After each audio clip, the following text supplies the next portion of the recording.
সাবেকি লুকটা বেশিরভাগ reception ব্রাইডই demand করছে। হ্যালো এভরিওয়ান, আজকে আবারও চলেছি রিসেপশন ব্রাইডের উদ্দেশ্যে। তো এই দিনটা ছিল 25শে ডিসেম্বর, আর এটা ছিল ভীষণ ভাইরাল ডেট, কারণ এই ডেটে প্রায় সকলেরই বুকিং ছিল। তো যাওয়ার সময় আমাকে ব্রাইড বলেছিল কিছু ফুল নিয়ে যেতে, ওর যেগুলো ফুল দরকার সেগুলো আমি নিয়ে আবার চটপট রওনা দিলাম। আর এই 25শে ডিসেম্বর এবং 26শে ডিসেম্বর এত ব্রাইডে বা এত ব্রাইডাল বুকিং প্রায় সকলেই হয়তো পেয়েছিলে। তো যাওয়ার পথে আমরা একটু এখানে স্টপ নিয়ে এখানে কিছুটা তেল নিয়ে তারপরে আবার যাওয়া শুরু করে দেন বলতে বলতে আমি পৌঁছে যাই ব্রাইডের বাড়িতে।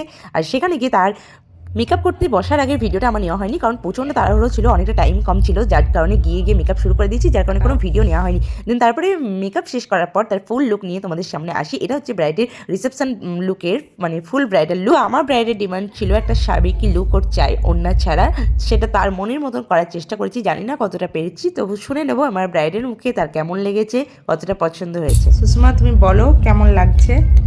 আমার খুবই ভালো লেগেছে, খুবই স্যাটিসফাইড। একদম তো একদম।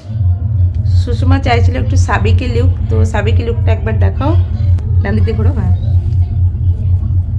ওড়না ছাড়াই বলছিল একদম সাবেকি লুকের মতো, তো সেটাই করার চেষ্টা। তোমরা দেখতেই পেলে ওর ফুল লুকটা কেমন লাগছে, তোমরা অবশ্যই কমেন্ট করো, আর ভালো লাগলে অবশ্যই আমাকে জানাবে। আর যারা এরকম মেকআপ বা যে কোনো ধরনের মেকআপ চাইছো তারা আমার স্ক্রিনে দেওয়া নাম্বারে আমার সঙ্গে যোগাযোগ করো আর তাড়াতাড়ি নিজের নামটা বুক করে নাও। Thank you so much.